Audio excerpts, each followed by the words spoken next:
तो ये तीनों वाक्यों से हमने जाना यहाँ क्रिया किसके अनुसार है, कर्ता के अनुसार, यहाँ क्रिया कर्म के अनुसार, यहाँ क्रिया भाव के अनुसार। कर्ता के अनुसार जब क्रिया चलती है तो उसे कृतवाच्य कहते हैं, कर्म के अनुसार जब क्रिया होती है तो उसे कर्मवाच्य कहते हैं, भाव के अनुसार जब क्रिया होती है तो उसे भाववाच्य कहते हैं। तो क्रिया का वह रूप जिससे हमें पता चले कि क्रिया का मुख्य विषय कर्ता है, कर्म है या भाव है, उसे हम वाच्य कहते हैं। ठीक है, ये होता है वाच्य। वाच्य के इसी आधार पर वाच्य के तीन भेद होते हैं। क्रिया कर्ता कर्म और भाव के आधार पर ही वाच्य के तीन भेद होते हैं। पहला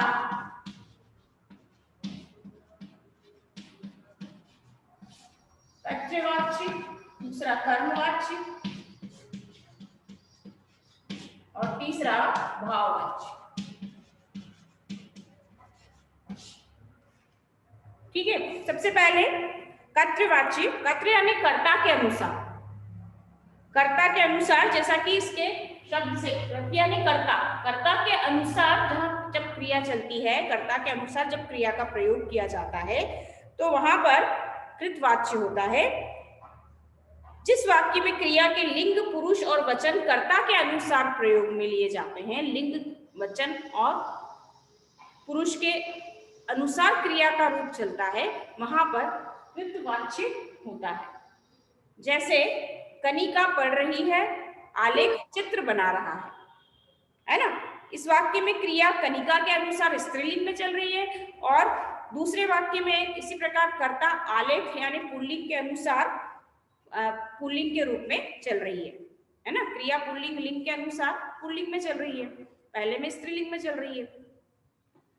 तो इस तरह यहाँ पर कर्ता के आधार पर क्रिया चल रही है। क्रिया किसके आधार के अनुसार चल रही है, कर्ता के अनुसार क्रिया चल रही है कि जैसा करता है वैसे ही क्रिया चलेगी। कर्मवाच्य में जिस वाक्य में कर्म प्रधान होता है और क्रिया के लिंग, पुरुष और वचन कर्म के अनुसार चलते हैं, उसे कर्मवाच्य कहा जाता है। जैसे अमित द्वारा गाड़ी चलाई गई, रूपा द्वारा पेड़ लगाया गया, तो यहाँ पर कर्म के अनुसार क्रिया चल रही है। चलाई गई, लगाया गया, तो किसके अनुसार है, कर्म के अनुसार।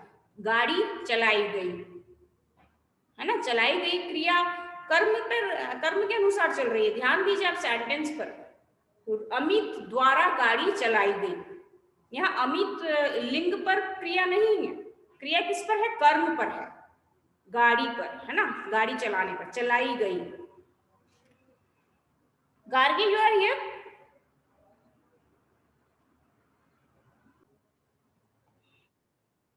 पहले वाक्य में कर्ता पुल्लिंग है ना, अमित पुल्लिंग है, पर कर्म क्या है, गाड़ी जो स्त्रीलिंग है। तो क्रिया चल रही है, कर्म के अनुसार क्रिया चल रही है, क्रिया स्त्रीलिंग में प्रयोग हुई है। दूसरे वाक्य में कर्ता रूपा स्त्रीलिंग है, पर कर्म पेड़ पुल्लिंग है, इसलिए क्रिया लगाया गया भी कर्म के अनुसार पुल्लिंग में ही प्रयोग हुआ है। तो यहाँ कर्म की प्रधानता ही वाक्य को कर्मवाच्य बनाती है ना। समझ में आया ना, कर्म के अनुसार जहां क्रिया चल रही है वहां पर कर्मवाच्य होगा। कर्म जैसे उदाहरण यहाँ पर दिया है, अमित द्वारा गाड़ी चलाई गई,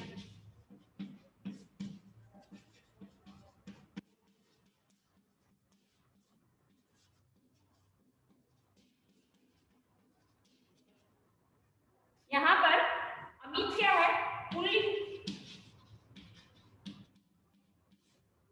गाड़ी शब्द स्त्रीलिंग। तो क्रिया किसके अनुसार है, चलाई गई, स्त्रीलिंग के अनुसार है ना। चलाई गई क्रिया का प्रयोग यहाँ पर किसके अनुसार किया गया है, गाड़ी स्त्रीलिंग के अनुसार। तो गाड़ी क्या है, कर्म है ना, और कर्म स्त्रीलिंग के रूप में है, तो क्रिया यहाँ पर कर्म के अनुसार चल रही है। दूसरा उदाहरण यह है, रूपा द्वारा पेड़ लगाया गया, पेड़ लगाया गया, यहाँ रूपा क्या है, स्त्रीलिंग है,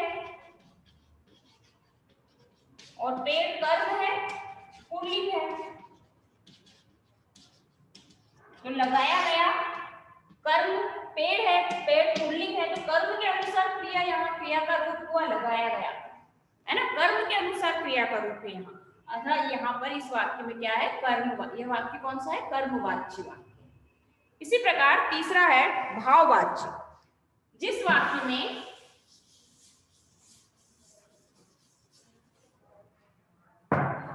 वाक्य में कर्ता, कर्म, लिंग, पुरुष और वचन को छोड़कर क्रिया के भाव की प्रधानता होती है, उसे भाववाच्य कहते हैं। जैसे मुझसे पढ़ा, भाववाच्य में एक और इसमें बात ध्यान रखने योग्य कि निषेधात्मक वाक्य ज्यादा होते हैं, इसमें निषेध ज्यादा होता है, नहीं किया जाता, मना, इस तरह के शब्द इसमें होते हैं। और इसमें क्रिया का जो मूल रूप है जाना, जा है ना, जाना क्रिया का जो मूल रूप होता है, धातु रूप होता है जा, उसका प्रयोग भी ज्यादा होता है, जाता है, जाता क्रिया ज्यादा प्रयोग में ली जाती है। तो इनको जब आप पढ़ेंगे तो आपको इजी वे में इनके एग्जाम्पल आप पढ़ेंगे तो आपको समझ में आ जाएंगे कि कौन से वाच्य को हम किस तरह से बदल सकते हैं।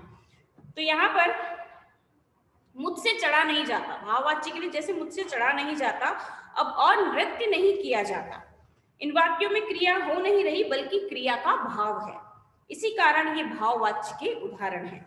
इन वाक्यों में वक्ता का पूरा ध्यान क्रिया पर केंद्रित होता है और कर्म की चर्चा नहीं होती, अतः यहाँ अकर्मक क्रिया का रूप होता है। क्रिया का प्रयोग यहाँ पर भाव के अनुसार होता है। अब कृत और कर्म वाच्य में अंतर, जैसे पिताजी अखबार पढ़ रहे हैं, पिताजी कहानी पढ़ रहे हैं, ये कृतवाच्य। कर्ता के अनुसार है, पिताजी कार्य कर रहे हैं, पिताजी अखबार पढ़ रहे हैं, पिताजी कहानी पढ़ रहे हैं, ये कृतवाच्य है क्योंकि यहाँ पर क्रिया कर्ता के अनुसार चल रही है। कर्म के अनुसार यदि इसको हम बदलेंगे, कर्म के अनुसार यदि हम चलाएंगे तो कैसे चलेगी, पिताजी द्वारा अखबार पढ़ा जा रहा है, पिताजी द्वारा कहानी पढ़ी जा रही है। इन उदाहरणों में कृतवाच्य में क्रिया कर्ता के अनुसार चल रही है, कर्ता पिताजी के लिंग के अनुसार पुल्लिंग में क्रिया रूप है, लेकिन कर्म वाक्य में क्रिया अखबार और कहानी के अनुसार है। तो ये कृतवाच्य और कर्मवाच्य में अंतर।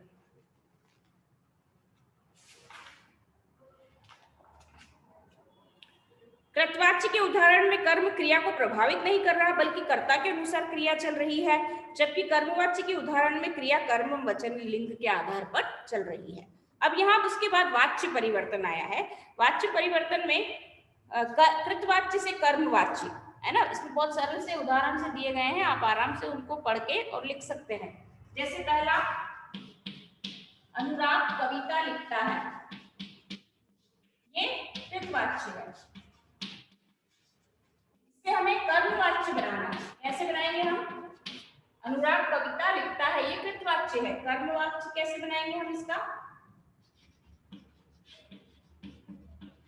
कर्मवाच्य बनाने के लिए कोई भी कृतवाच्य का कोई वाक्य है तो उसमें कर्मवाच्य बनाने के लिए द्वारा, के द्वारा, से, इस तरह से इसे जोड़ दिया जाता है ना। अनुराग के द्वारा कविता लिखी जाती है, अनुराग द्वारा कविता लिखी जाती है, द्वारा उसमें जोड़ा जाएगा और जाती है पीछे उसके क्रिया का रूप बदला जाएगा। कर्मवाच्य में हम लिखेंगे अनुराग द्वारा कविता लिखी जाती है।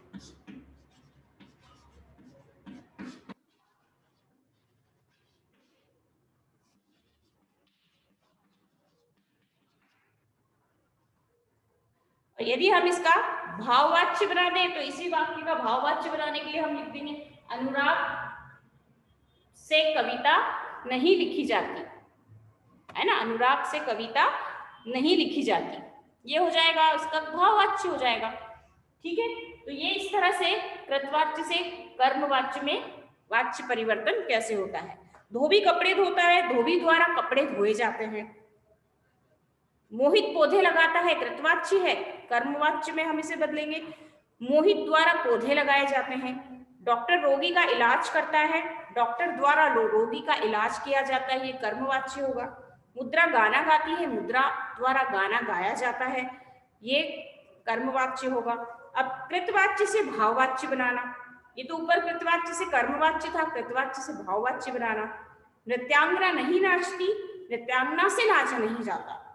दादाजी सो रहे हैं, दादाजी से सोया जा रहा है, रोगी उठ नहीं सकता, रोगी से उठा नहीं जाता। देखा आपने, नहीं नहीं है, भाववाच्य में हमेशा नहीं नहीं ज्यादा अधिकांश रूप में नहीं या मना नहीं किया जाता, इसका प्रयोग, ऐसे शब्दों का प्रयोग किया जाता है। कुत्ता नहीं भौंकता, कुत्ते से भौंका नहीं जाता। मैं नहीं खेलता, मुझसे खेला नहीं जाता। भाववाच्य का प्रयोग अधिकतर निषेधात्मक रूप में होता है।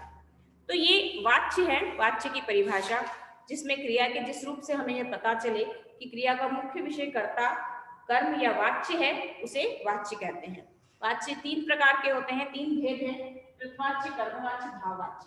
जिसमें क्रिया कर्ता के अनुसार चलती है कृतवाच्य, जिसमें क्रिया कर्म के अनुसार चलती है कर्मवाच्य, जिसमें क्रिया भाव के अनुसार चलती है भाववाच्य।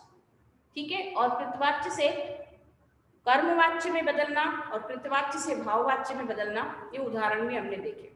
तो इसके प्रश्न आप लिख लीजिए, सब इसकी एक्सरसाइज कर लेना। एक्सरसाइज कर आप लोग करेंगे तो आपको और ज्यादा अच्छे से क्लियर हो जाएगा एक्सरसाइज करने से।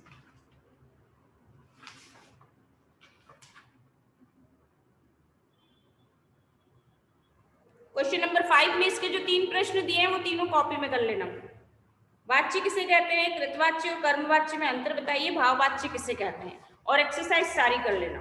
ठीक है, इतना वर्क आपको पूरा कंप्लीट करना है इसमें। और इसमें अगर कुछ डाउट है तो पूछ लीजिए अभी। आ गया समझ में ईशा, गार्गी? Yes ma'am. इसकी एक्सरसाइज करवा देती हूँ मैं, तो आपको, और ये नया चैप्टर है थोड़ा सा आपके लिए, तो इसकी एक्सरसाइज हम कर लेते हैं तो आपको ज्यादा अच्छे से समझ में आ जाएगा। निम्नलिखित वाक्यों में सही वाच्य पर राइट निशान लगाइए। बच्चा सो गया, क्या है, कर्मवाच्य या कृतवाच्य या भाववाच्य? क्या होगा बताइए, बच्चा सो गया,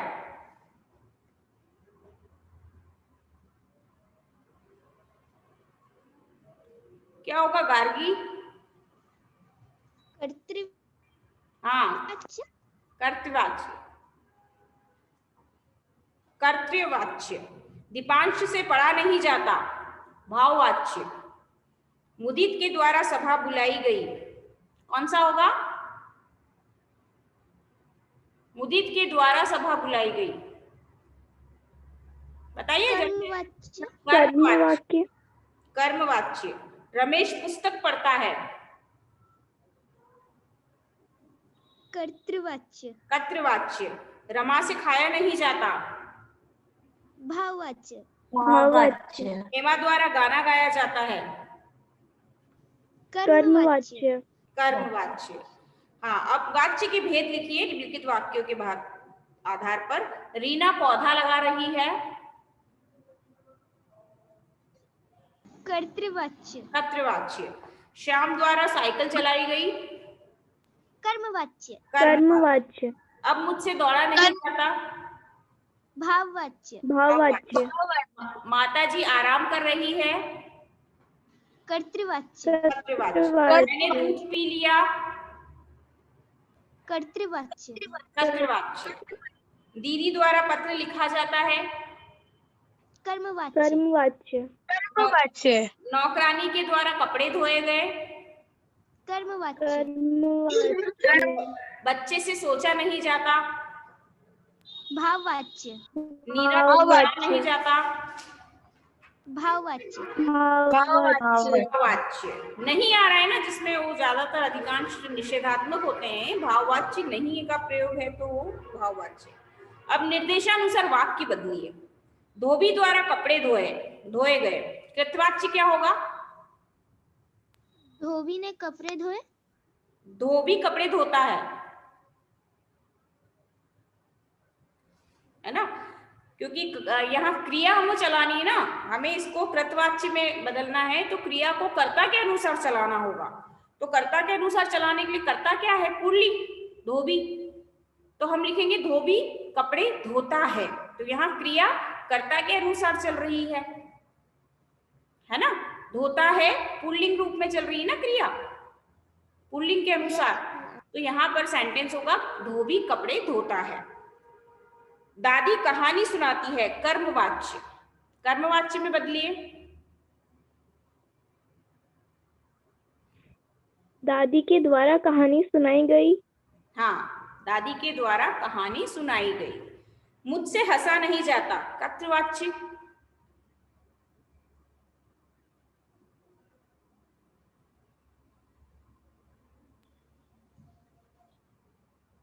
कृतवाच्य भी बदलो। मैं नहीं हंसती। मैं नहीं हंसती हूँ, है ना। तो यहाँ मैं कर्ता है और कर्ता के अनुसार क्रिया है हंसती, है ना। मैं यहाँ स्त्रीलिंग में है, तो यहाँ पर स्त्रीलिंग के अनुसार क्रिया है। पक्षी सोते हैं, भाववाच्य।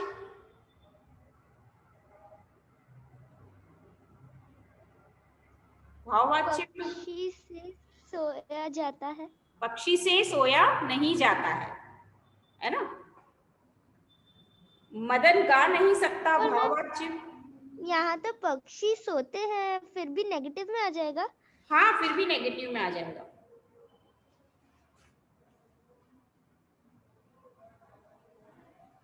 मदन गा नहीं सकता है, भाववाच्य बदलो। मदन से गाया नहीं जाता, है ना। मदन से गाया नहीं जाता। मुझसे भागा नहीं जाता, कर्तवाच्य।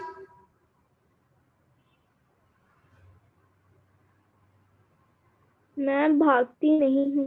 मैं भागती नहीं हूँ। नेहा कसरत करती है, कर्मवाच्य।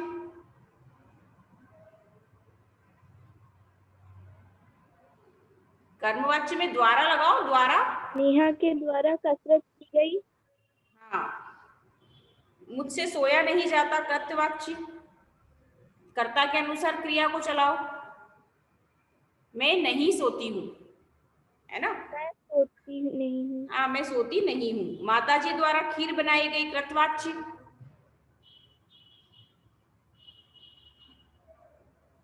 माताजी खीर बनाती है। हाँ, माताजी खीर बनाती है। रमा पत्र लिखती है, कर्मवाच्य। रमा के द्वारा पत्र लिखा गया। रमा के द्वारा पत्र लिखा गया, वेरी गुड। अब इसके बाद निम्नलिखित क्रियाओं से कृतवाच्य और भाववाच्य के वाक्य बनाइए। उठ, सो, पढ़िए तो आप स्वयं बना लेना। और बाकी क्वेश्चन नंबर 5 में प्रश्नों के उत्तर, 3 प्रश्न जो दिए हैं उन तीनों प्रश्नों के उत्तर कॉपी में लिखना है, ठीक है। तो ये वाच्य हमारा हुआ कंप्लीट। इसके बाद जो चैप्टर्स बचे हैं अब हम देख लेंगे और कुछ क्या बचा है हमारा। और ग्रामर में कुछ बचा है क्या गार्गी?